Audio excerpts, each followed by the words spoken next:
Assalamualaikum warahmatullahi wabarakatuh. Kami dari kelompok 5 akan mempresentasikan materi yang berjudul Bentuk Hukum dalam Kepemilikan Usaha. Sebelumnya, saya akan memperkenalkan nama kelompok kami. Yang pertama ada Zeni Rahmawati dengan NIM 2301130, dan yang kedua ada Berliana Febrianti dengan NIM 2301252, dan yang ketiga ada saya sendiri Muhammad Ramadan Aris dengan NIM 2301188, dan yang keempat ada Munfarida dengan NIM 1910601004, dan yang kelima ada Dinda Aulia Soleha dengan NIM 1910601019. Oke, di sini saya akan membacakan isi materi yang akan kita bahas pada presentasi kali ini. Kepemilikan perusahaan. Memilih suatu bentuk kepemilikan bisnis adalah hal yang penting, karena ini adalah keputusan yang memiliki pengaruh dan jangka panjang bagi seorang wirausahawan maupun usahanya. Dan tidak ada bentuk perusahaan yang terbaik dan benar. Semua tergantung tujuan dari sang wirausahawan itu sendiri. Oke, selanjutnya akan dilanjut oleh kelompok saya. Beberapa persoalan penting yang harus dipikirkan oleh wirausahawan. Pertimbangan pajak, kemampuan menyelesaikan kewajiban, kebutuhan modal awal dan masa depan, pengendalian, kemampuan manajerial, tujuan bisnis, rencana sukses manajemen, biaya Usaha perseorangan. Definisi usaha perseorangan yaitu usaha yang dimiliki dan dikelola oleh satu orang. Usaha dan pemiliknya adalah satu kesatuan dan sama di mata hukum. Keunggulan perusahaan perseorangan. Yang pertama, mudah dibentuk. Kedua, mudah kepemilikan yang paling murah untuk dimulai. Ketiga, insentif laba. Yang keempat, kewenangan penuh untuk mengambil keputusan. Kelima, tidak ada pembatasan hukum khusus. Dan yang terakhir, mudah dihentikan. Oke, baik. Di sini saya akan melanjutkan presentasi dari kelompok kami tentang kelemahan perusahaan perseorangan. Yang pertama, yakni ada kewajiban pribadi tak terbatas. Jadi di sini kewajiban pribadi terbatas ini seperti semua urusan, semua yang terjadi dalam perusahaan tersebut menjadi tanggung jawab, menjadi kewajiban yang harus dilakukan oleh orang yang mempunyai perusahaan tersebut gitu. Tidak bisa seperti kayak bekerjasama dengan orang lain gitu. Lebih semua ditanggungjawabkan ke diri pribadi. Selanjutnya yang nomor 2, ini keahlian dan kemampuan yang terbatas.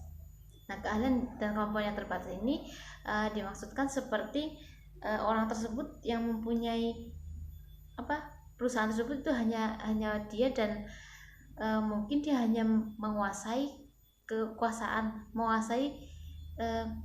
kemampuan hanya mengerjakan hal ini, dan mungkin tidak semua kemampuan-kemampuan yang seharusnya dimiliki orang lain itu tidak dimiliki di dirinya gitu. Jadi kesusahan kelemahan orang yang memiliki perusahaan sendiri itu, dia ketika ada persoalan yang padahal dia tidak bisa mengatasinya dan harusnya ada orang lain membantu, tapi dia tidak menguasai tersebut, biasanya menjadi kendala dalam perusahaan perseorangan. Ini selanjutnya nomor 3, ini tanggung jawab hutang ditanggung perusahaan secara pribadi. Jadi ketika perusahaan perseorangan memiliki hutang, dia tidak bisa memberikan kayak ketika contohnya seperti perusahaan yang bukan perseorangan itu kan bisa didiskusikan dengan yang pemilik perusahaan antara satu dengan yang lainnya gitu. Tapi ketika ini menjadi perusahaan perseorangan, jadi seberapapun banyak hutang perusahaan, jadi dia menjadi tanggung jawab dirinya sendiri, tidak bisa seperti kayak didiskusikan dan dibagi-bagi gitu. Kayak kalau perusahaan yang persekutuan gitu kan bisa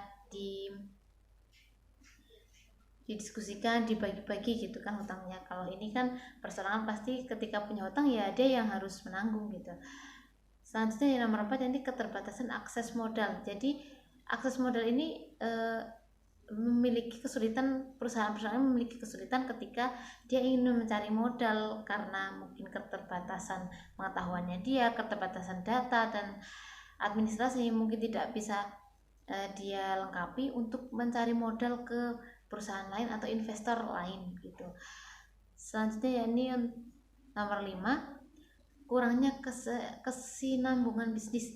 Jadi di sini tuh bermaksud seperti ketika seorang ini memiliki perusahaan tapi perseorangan, dia tidak bekerja sama dengan orang lain, dia memiliki kesusahan untuk seperti penerusnya besok akan siapa, apakah anaknya mampu, apakah anaknya mau meneruskan. Ini menjadi sebuah kendala bagi perusahaan perseorangan. Selanjutnya yakni tentang persekutuan. Persekutuan sendiri yakni yang dimaksud dari persekutuan itu adalah kerjasama antara satu orang atau lebih yang memiliki tujuan sama untuk mendirikan sebuah usaha ataupun perusahaan dengan tujuan untuk menghasilkan laba. Jadi persekutuan ini seperti firma atau CV gitu, yang sama-sama mendirikan perusahaan, entah atau mereka mempunyai usaha tapi mereka gabungkan seperti itu dan tujuannya sama-sama untuk mencari keuntungan. Dan selanjutnya ini perjanjian persekutuan. Perjanjian persekutuan di sini seperti dokumen yang menyebutkan secara tertulis semua ketentuan yang disepakati oleh para mitra mengenai operasi persekutuan dan melindungi kepentingan masing-masing mitra dalam bisnis tersebut. Jadi dokumen ini memang selalu harus ada dalam persekutuan ya, untuk melindungi hak-hak dan kewajiban dari setiap orang yang mengikuti persekutuan tersebut. Mungkin cukup sekian yang dapat saya sampaikan, kurang lebihnya mohon maaf. Selanjutnya akan dilanjutkan oleh teman saya. Terima kasih. Baik, assalamualaikum warahmatullahi wabarakatuh. Perkenalkan, saya Dinda Aulia Soleha. Di sini saya akan melanjutkan presentasi slide berikutnya yang mengenai keunggulan persekutuan dan kelemahan persekutuan. Jadi teman-teman, keunggulan persekutuan terdiri dari 8. Yang pertama, mudah didirikan. Mengapa? Karena perusahaan persekutuan ini merupakan suatu perusahaan yang dimana didirikannya itu antara 2 orang begitu. Jadi proses pendiriannya itu tergolong lebih mudah. Kemudian yang kedua, keahlian yang saling melengkapi. Jelas dari pengertiannya tadi kita sudah menyimak bahwa perusahaan ini merupakan perusahaan yang didirikan oleh 2 orang. Artinya ketika ada 2 kepala dalam suatu persekutuan tersebut, maka akan menciptakan keahlian-keahlian atau memunculkan keterampilan-keterampilan yang berbeda. Artinya antara si A dan si B bisa saling melengkapi untuk bisa memaksimalkan tujuan dari didirikannya perusahaan ini. Kemudian yang ketiga, pembagian laba. Keunggulan dari pembagian laba ini diberikan secara merata, artinya tidak berat sebelah begitu. Kemudian yang keempat, ada pengumpulan modal yang lebih besar. Nah, seperti yang sudah saya jelaskan sebelumnya bahwa perusahaan ini ialah perusahaan yang didirikan oleh 2 orang. Jadi jelas sekali modal yang dihasilkan dari perusahaan ini tidak hanya kita berikan pada 1 orang saja, tetapi kita menggabungkan modal dari kedua belah pihak.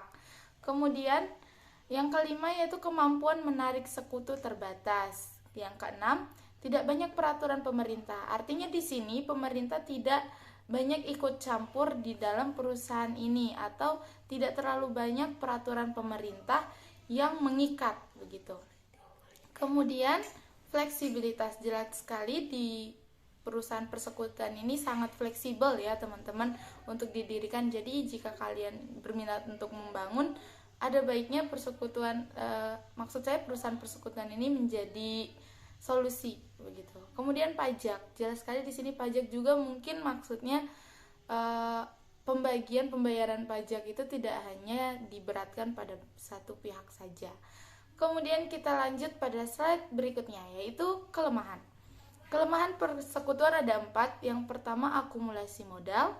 Yang kedua, kurangnya kesinambungan. Artinya antara kedua belah pihak ini kurang terjalin antara kesinambungannya. Kemudian potensi konflik jelas sekali di dalam suatu perusahaan yang namanya beberapa orang.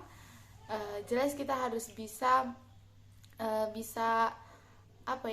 mengontrol konflik-konflik yang terjadi di lingkungan perusahaan. Nah, mengapa kelemahan persekutuan terjadi?